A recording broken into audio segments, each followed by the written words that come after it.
사도신경으로 신앙 고백하시겠습니다. 전능하사 천지를 만드신 하나님 아버지를 내가 믿사오며 그 외아들 우리 주 예수 그리스도를 믿사오니 이는 성령으로 잉태하사 동정녀 마리아에게 나시고 본디오 빌라도에게 고난을 받으사 십자가에 못 박혀 죽으시고 장사한 지 사흘 만에 죽은 자 가운데서 다시 살아나시며 하늘에 오르사 전능하신 하나님 우편에 앉아 계시다가 저리로서 산자와 죽은 자를 심판하러 오시리라. 성령을 믿사오며 거룩한 공회와 성도가 서로 교통하는 것과 죄를 사하여 주시는 것과 몸이 다시 사는 것과 영원히 사는 것을 믿사옵나이다. 아멘. 함께 보실 말씀 사무엘상 1장 1절부터 2절 말씀입니다. 구약성경 408면에 있습니다. 구약 408페이지 사무엘상 1장 1절과 2절 말씀입니다.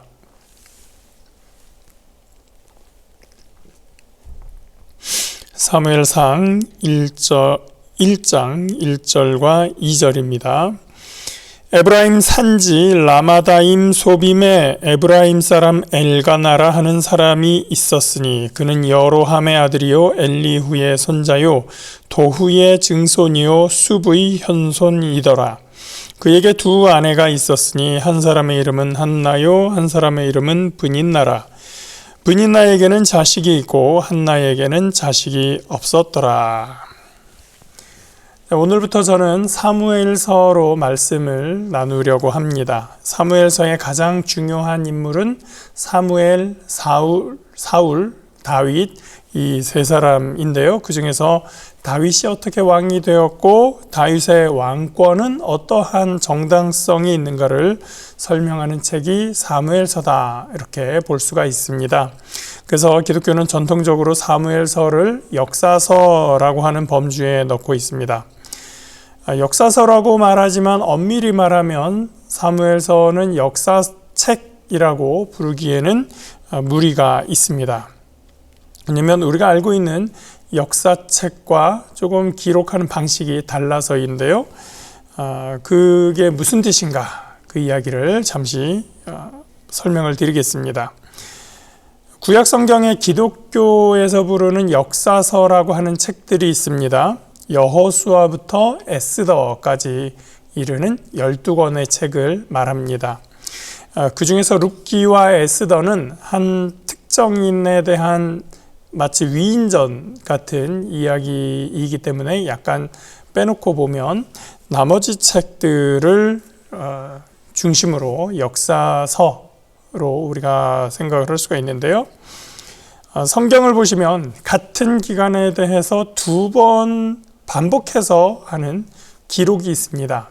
먼저 창세기에서부터 마치 역사가 흐르듯이 쭉 이야기가 진행이 됩니다.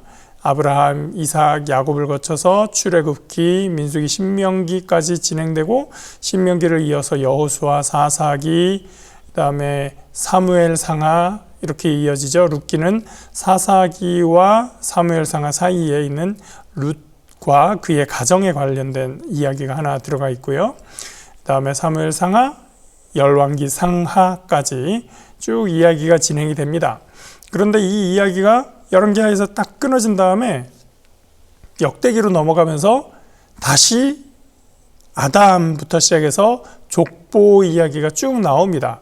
그래서 역대상 1장에서 9장까지 거의 족보 위주로 이야기가 되다가 이제 사울 왕부터 다윗 왕으로 이어지는 그 왕조 시대의 이야기가 진행이 되다가 마지막에 역대기 하에서 남왕국 유다가 멸망하고 포로로 끌려갔다가 바사왕 고레스에 의해서 다시 돌아오게 되는 부분까지 이 역대기가 기록이 되어 있습니다.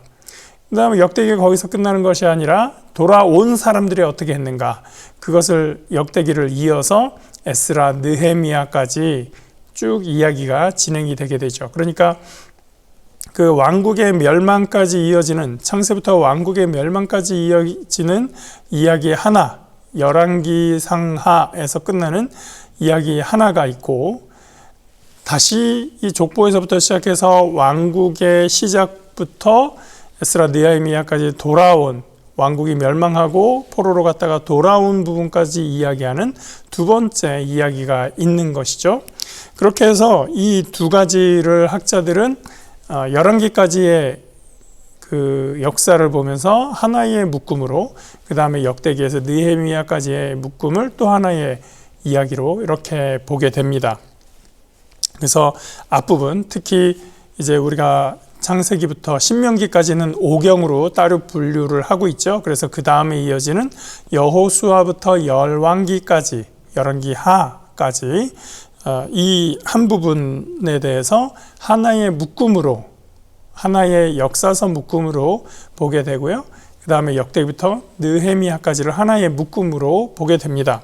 앞부분, 그러니까 여호수아부터 열왕기까지가 주로 관심을 가지고 있는 부분은 이스라엘의 지도자와 그 백성들이 하나님의 말씀, 하나님의 뜻에 얼마나 순종하고 있는가 혹은 거역하는가에 주로 초점을 맞춰서 이야기를 쓰고 있습니다. 그래서 하나님의 말씀을 잘 들으면 그들이 어떻게 축복을 받았고, 또 하나님의 말씀을 거역했을 때 그들이 어떠한 불이익, 어떠한 불행한 일을 당했는가라는 이야기들을 쭉 정리를 하고 있죠. 자, 하나님의 말씀에 순종하면 축복을 받고, 하나님의 말씀을 거역하면, 하나님의 말씀에 불순종하면 저주를 받는다. 이 이야기 어디서 들어본 것 같지 않습니까?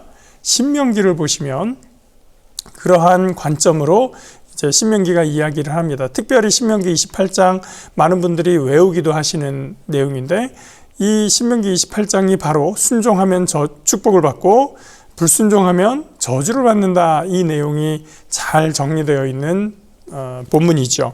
그래서 이러한 순종과 축복, 불순종과 저주의 이 구조가 그러한 구조의 관점에서 그 다음에 여호수아부터 그러한 관점에서 기록을 해 나가고 있는 것이죠. 그래서 여호수아부터 열왕기까지는 그 관점, 신명기에서 이야기하는 그 관점으로 이야기가 쭉 기록되어 있기 때문에 이 책을, 여호수아부터 열왕기까지의 책을 신명기적 역사서 이렇게 부르게 됩니다. 그러면 여러분들이 읽어보시면 마치 하나의 역사책, 하나의 책처럼 여호수아에서 사사기로 자연스럽게 넘어가고, 사사기에서 또 사무엘상으로, 또 사무엘이 끝나면 열왕기로 이렇게 이야기가 쭉 진행되는 것을 보실 수가 있습니다. 그 이야기가 열왕기에서 흐름이 끊기고 역대기로 이어진다고 했죠. 역대기 시작은 어떻게 됩니까? 아담부터 이야기가, 족보가 시작이 됩니다. 아담, 그 다음에 셋, 에노스, 이런 식으로 이제 족보가 진행이 되죠. 그래서 느헤미야까지 하나의 책처럼 또 쭉 이야기가 진행이 되고 있는데요. 이 책이라고 해서 하나님 보는 관점이 하나님의 뜻에 순종하지 않아도 된다, 뭐 이런 얘기를 하는 것은 당연히 아니겠고요. 그렇지만 이 책들이 좀 더 관심을 갖고 중심 주제로 삼는 것이 앞에서 말한 것과는 조금 다르다는 거예요. 뭐에 관심이 있느냐? 주로 예배에 관련된 것들입니다. 예배에 관련된 것이 무엇이 있습니까? 구약의 기준으로 봤을 때 예배에 관련된 것, 성전, 제단, 그 다음에 그 제사를 드려야 되는 제사장, 제사 제도, 또 그 제도와 관련된 사람들이죠. 레위 지파들, 제사를 돕는 사람들의 조직, 찬양대라든지 집기를 어떻게, 성전의 예배의 집기를 어떻게 한다든지 그러한 조직, 그리고 뭐 언약궤, 이러한 것들, 그래서 성전과 제사에 관련된 것들을 주로 다루고 있습니다. 이 관점으로 역대기에서 느헤미야까지 이어지고 있어서 이것을 역대기적 역사서 이렇게 부르게 됩니다. 자, 그렇게 해서 신명기적 역사서와 역대기적 역사서, 이 두 개의 뭉치라고 우리가 부를 수 있는 그 책들이 있는데요. 신명기적 역사서는 주된 관심, 그 관점이 하나님의 뜻대로 이 백성이, 지도자가 살고 있는가 아닌가라고 하는 것에 관심이 있기 때문에 만약에 하나님의 뜻에 어긋날 때에는 누군가가 등장을 해서 경고하고 책망을 합니다. 누가 등장할까요?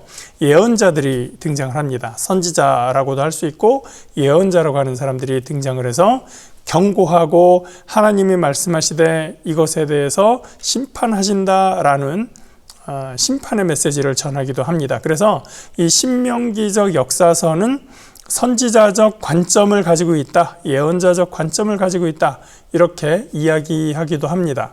그렇다면 역대기 이후에 느헤미야까지의 이 책들은 어떤 관점이 있겠습니까? 아까 말씀드린 것처럼 제사, 예배에 관련된 이야기들을 주로 하고 있기 때문에, 그래서 예배를 어떻게 하는 것이 잘 드리는 것인가, 성전을 어떻게 회복할 것인가, 이 예배의 조직을 어떻게 구성할 것인가, 이런 거에 주로 관심을 가지고 이야기하고 있기 때문에 제사장적 관점이라고 이야기합니다. 그래서 이 두 종류의 역사서가 성경에 있고 그 관점이 각각 다르다. 그래서 같은 시기의 이야기를 두 번 이야기하지만 다른 관점으로 서로 보게 한다라는 측면에서 이 성경의 역사서가 두 가지의 이야기가 다 의미가 있다라는 것을 우리가 이해할 필요가 있습니다. 자, 그러면 우리가 이 성경의 역사서들을 말로는 역사서라고 하지만 아까 처음에 제가 역사책과는 다르다 이렇게 말씀을 드렸었는데요. 그렇게 하는 이유가 무엇이냐? 역사를 기술하는 방법, 관점이 좀 달라서다라고 말씀을 드렸습니다. 어떻게 차이가 있습니까? 예를 들면 조선왕조실록은 역사책이 맞습니다. 어떤 의미에서일까요? 역사에서 있었던 사건을 기록하기 위한 책이죠. 그래서 조선이라는 나라는 사관이라고 하는 사람을 임명해서 그 당시에 일어난 사건을 자세히 기록했습니다. 그 기록이 조선왕조실록이냐? 곧바로 실록이 되는 것은 아니고요. 이 사람들은 사건이 있을 때마다, 있을 때마다라고 하는 것도 좀 아닌 것 같고요. 그냥 항상 임금님을 쫓아다닙니다. 그리고 왕실에서 벌어지는 일들을 계속해서 관찰을 하죠. 그러면서 자기가 본 것을 계속 적어냅니다. 그것을 사초라고 부르죠. 그래서 이 사초라고 하는 것을 모아서 그 왕이 죽은 다음에 그 다음 왕이 쓰는 것도 아니고 다음 왕 시대에 그 사초들을 모아서 하나의 책으로 정리를 하고 이 사초들을 다 폐기를 한다고 해요. 그렇게 하는 이유는 그 다음 왕 시대에 이 사초를 정리를 할 경우에 바로 선왕이기 때문에 약간의 주관적인 어떤 평가나 판단이 들어갈 수도 있고, 우리 아버지인 경우가 많잖아요. 선왕, 아버지 왕에 대한 기록을 적을 때에 이 왕과의 관계에서의 부담, 이런 것도 있기 때문에 한 대, 두 대 지나서 그 역사책을 편찬을 한다. 그래서 세종실록, 정조실록 이러한 각 왕들의 실록이 만들어지고 그 실록을 다 모은 것이 조선왕조실록 이렇게 되는 것이죠. 물론 이러한 원칙이 항상 매번 정확하게 지켜지지는 않았을 것 같기는 하지만 그런 과정에서 이 책을 기록을 했기 때문에 그것은 역사책이라고 부르기에 부족함이 없다라고 하는 것이죠. 반면에 이 성경의 역사서들은 조선왕조실록처럼 어떤 사관이 옆에서 왕조의 기록을 하려고 막 이렇게 다 쫓아다니면서 있는 그대로 보고 들은 그대로를 기록하는 그런 책이 아니다라는 의미에서 역사책이라고 하기는 어렵다라는 이야기입니다. 무슨 얘기냐?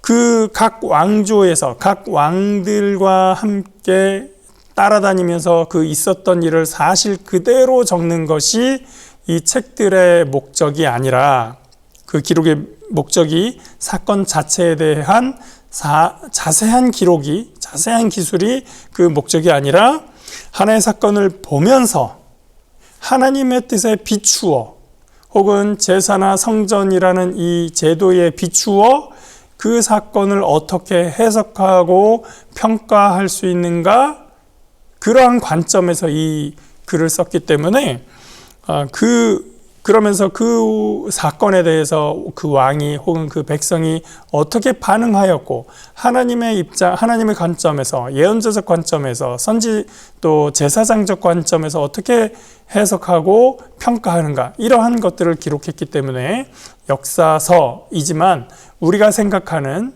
역사 기록으로서의 역사책과는 다르다라는 이야기입니다.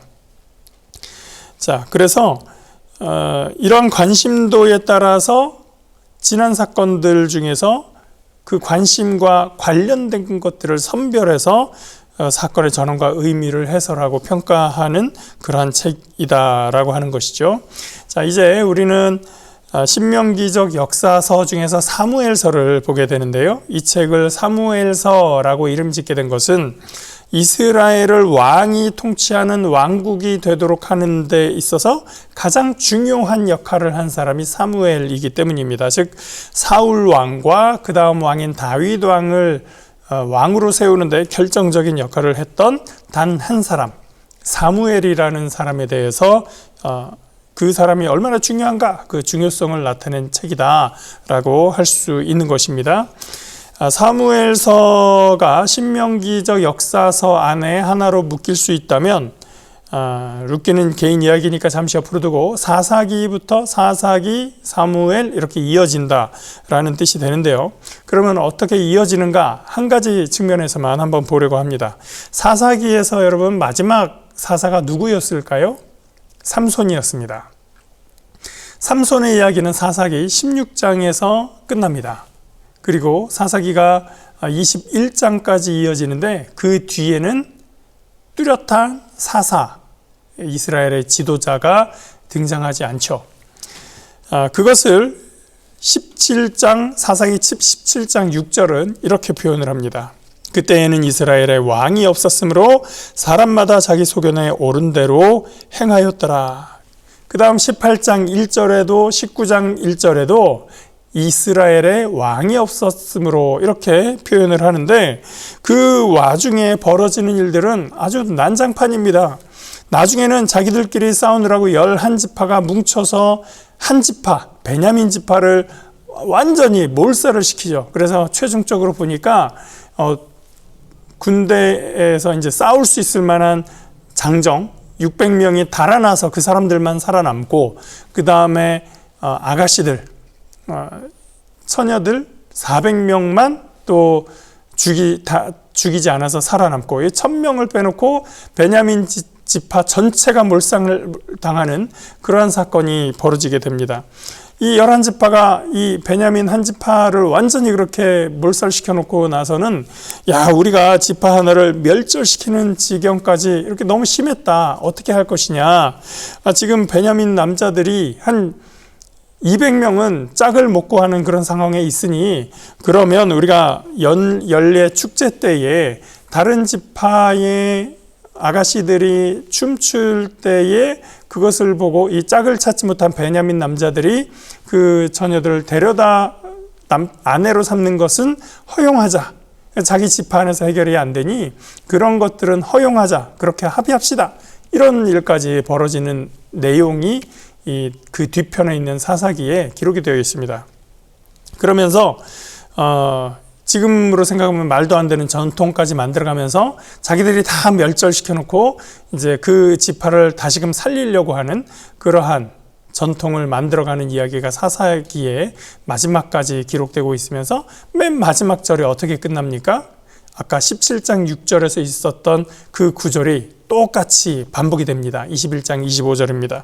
그때에는 이스라엘의 왕이 없었으므로 사람마다 자기 소견에 옳은 대로 행하였더라. 여기서 재밌는 건 뭐냐면, 사사기에서 이스라엘의 지도자는 여태까지 사사였었습니다. 여태까지 사사기에 이를 때까지 이스라엘의 왕이 있었던 적이 없었습니다. 모세로부터 여호수아로부터 그 다음에 온니엘부터 이어지는 사사들이 쭉 있었지만 그 중에 왕은 없었거든요. 근데 마치 왕이 없어서 질서가 없어진 것처럼 이 글들을 쓴 이유가 뭘까요? 어떻게 보면 이 왕이 없어서 이스라엘 사람들이 자기 소견대로 행한다. 왕이 필요한데 말이지. 이렇게 쓴 것 같아요. 왕을 세워야겠어. 왕을 좀 세워주세요. 이렇게 쓴 글인가? 근데 사실 사사기의 뜻은 그 뜻이 아니었습니다. 그 진의는 무엇인가? 사무엘상 8장에서 그 본래의 의미가 나타나게 됩니다. 이스라엘 백성들이 사무엘에게 우리가 왕이 없어서 너무 힘드니 우리에게 왕을 주시오, 왕을 세워주시오라고 사무엘에게 요구를 합니다. 사무엘이 하나님께 이 백성들이 이러한 요구를 하는데 어떻게 합니까? 라고 했을 때 하나님께서 사무엘에게 하시는 말씀입니다. 7절 말씀, 야훼께서 사무엘에게 이르시되 백성이 내게 한 말을 다 들으라.